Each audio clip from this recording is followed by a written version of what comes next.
Brad Jacobs, he's the executive chairman of XPO. You know that logistics company. XPO is a ticker on your Bloomberg terminal, New York Stock Exchange. Stocks up more than 170%. Not bad. It's got a $10.5 billion market cap. All right, but before that, XPO, he was chairman and CEO of United Waste Systems. Former chairman and CEO of United Rentals, and he is CEO of XPO from 2011 to 2022 before becoming executive chairman. So this is somebody who just can't sit still. Quite the CV. Brad Jacobs, he's in our Bloomberg Interactive Broker studio today. So, Brad, I know you've got a new fund out there, $1 billion. I'm guessing most of it, if not all of it's your money. What are you guys looking to do with this new fund? What's next? So only $900 million is mine. Okay. The other $100 million is from friends and family. Okay. The largest one being Sequoia Heritage. Oh, nice. That's a good friend. And the family being real family, like yes, my sister, my brother, my niece, and my nephews. So we're taking that $1 billion and we're putting it into a small cap, about $15, $20 million market cap. Well, it was. It's doubled its stock price today, so maybe it's 30 or 40 million market cap now, called Silver Sun Technologies. Okay. And we're then going to spin that company back off to the legacy shareholders of Silver Sun. So in a few months when the deal closes, the Silver Sun shareholders will have their company back. They'll also get a $2.5 million dividend, and they'll get about a 0.3% share in my new company. And your new company is going to do what? Well, we haven't announced the industry yet. I wanted the market. But you're going to use this public entity, Sure. This vehicle, to make an acquisition. Absolutely. So tell us what the acquisition is. This company will be publicly traded. Yeah. It'll have $1 billion in cash. Okay. And we'll do the same playbook that I've been doing for decades. I'm going to consolidate an industry. I'm going to buy companies. I'm going to assimilate them. I'm going to improve them. I'm going to get synergy from them. I'm going to assemble a world-class team. I'm going to apply technology to improve the business, and we'll be off to the races. So you've identified the company, you just haven't announced it yet. That's correct. So do we you can want to tell us? We've identified the industry. You've identified the industry. Okay. We don't have a companies per se that we're about to buy, although we're talking to several of them. Can you tell us what the industry is here? Well, we'll play bigger than a refrigerator, smaller than a bread box. So I got to get you back again in a week's time or something? Something like that. All right. So what do you look for? I mean, waste management, logistics.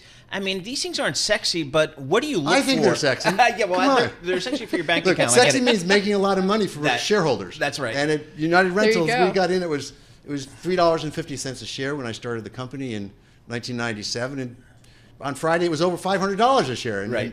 XPO Logistics, when we started in 2011. The investors who came in with me made 32 times their money as of last year. So I consider that very, very sexy. When you put it that way. So what characteristics do you look for in a business when you go to acquire it? Because you remind me of a guy, I'm going to have to think of his name again, who did this in the cable industry, the radio business, and then the entertainment business up in Boston. Anyway, what do you look for in a company or an industry? So I look for very specific things. They've all been in industrial services. That's my value. Okay. I look for large industries. I look for industries that are hundreds of billions of dollars in size. I look for ones that there's lots of interesting companies to buy. It's not consolidated so much that there's not a whole lot to buy. It's still fragmented. And at reasonable prices, at multiples less than what we're going to trade at, so we get some accretion from what we're buying. And I look for an industry where it's not totally tech forward yet, and I can take our tech prowess and apply it to the industry to get an advantage. So what industries do you see that have opportunities at this point? You're not going to give up, are you? So stay tuned. I will definitely tell the whole world what industry we're going to consolidate, but not today. What kind of capital structure do you think is appropriate today versus maybe when you did United Rentals, when you did XPO? Debt is not free anymore. Talk to us about that. Talk to us about maybe if there's any other external equity you need, can you get it? So in the first instance, we'll be debt-free. We'll have $1 billion of equity that we're putting into the company, and we'll have no debt. Over time, to answer your question, I think 1 or 2 turns is probably a conservative way to approach it, given the world and the turbulence and the risky nature of what's going on in geopolitics. And in terms of it available, there's never any problem raising money if you've got a good track record and you have a good team and you have a good business plan. So I'm not worried about access to capital. What do you think that tells us about the direction of the economy right now? Well, I'm not going to give a prediction because my predictions have been bad the last year and a half. Like most everyone else, year and a half, 2 years ago, I thought a recession was coming, and no recession came. So I've withdrawn my conviction on predicting the economy. Having said that, I do see it being generally soft out there in Europe and in the United States. And I see it slowing. I don't see it picking up. So in your investments, let's say what you're looking at coming forward, do you prefer to stay in the U.S.? Are you looking for a global business? How do you just think about geography? Because a lot of folks are saying, I can't go to China. Europe's the growth isn't there in Europe for me. How do you think about it? Well, Asia has an extra level of risk because what's going on with China. So I'm not eager to get into Asia. I like North America a lot. I like the United States a real lot for all the obvious reasons. But I don't mind Western Europe. France, Okay. UK, Spain, Germany. These are great countries with big economies and the rule of law. So what we saw during the pandemic was a sense of reshoring or friendshoring, that type of thing. Did you see that? Do you see that at XPO? And how does that change our supply chain? Because I kind of grew up in an era where it was all about globalization, more and more globalization. That seems to have stalled a little bit. Well, it's stalled a lot. I see that more in our supply chain spinoff, GXO Logistics, which has about 200 million square feet of warehouses across 1,000 warehouses around the world. There, you've seen a lot of our customers who had big part of their supply chain originating in China migrate to Malaysia, to Vietnam, to India, to Mexico, back to the United States. So that's a trend that's probably not going to turn around. I think people want to de-risk being dependent on China.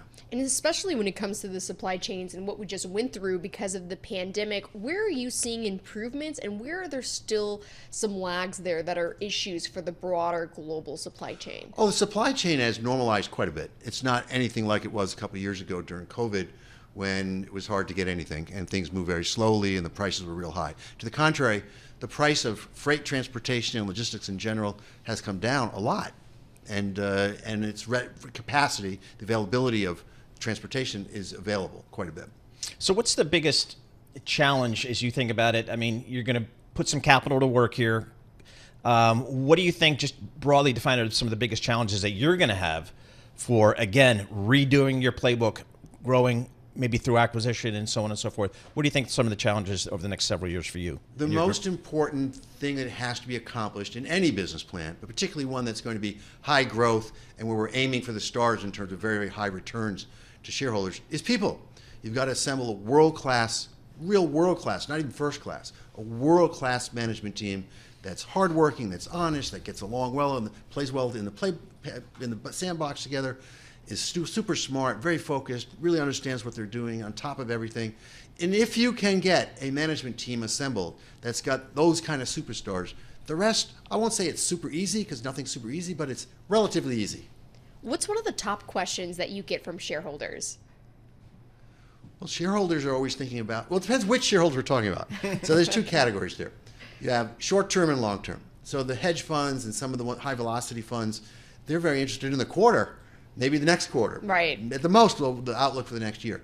But the long-only institutions who own 5, 10, 15% of a company and are owning it for several years, they're seeing way past that. They're not so interested in the quarter. That's interesting, but it's not the real focus. The focus is, how are you going to grow the business? How are you going to grow this business over the next 5 years, over the next 10 years? What kind of organic growth are you going to have? What kind of margin expansion are you going to have? What are you looking at in terms of return on capital? And what is the specific business plan and the levers we should watch in order to hold you accountable? Those are the kind of questions that the serious shareholders ask. All right, we'll be paying attention. We'll be watching the Bloomberg terminal to see that headline go across. Brad Jacobs, he's executive chairman for now of XPO, which is a New York Stock Exchange. Not for now. show. I'm executive You chairman. say, okay, I'm staying. He's got a new fund out there, folks. So keep an eye out on your Bloomberg terminal to see what Brad and his team go for next. Brad Jacobs, executive chairman XPO, in our Bloomberg Interactive Brokers studio.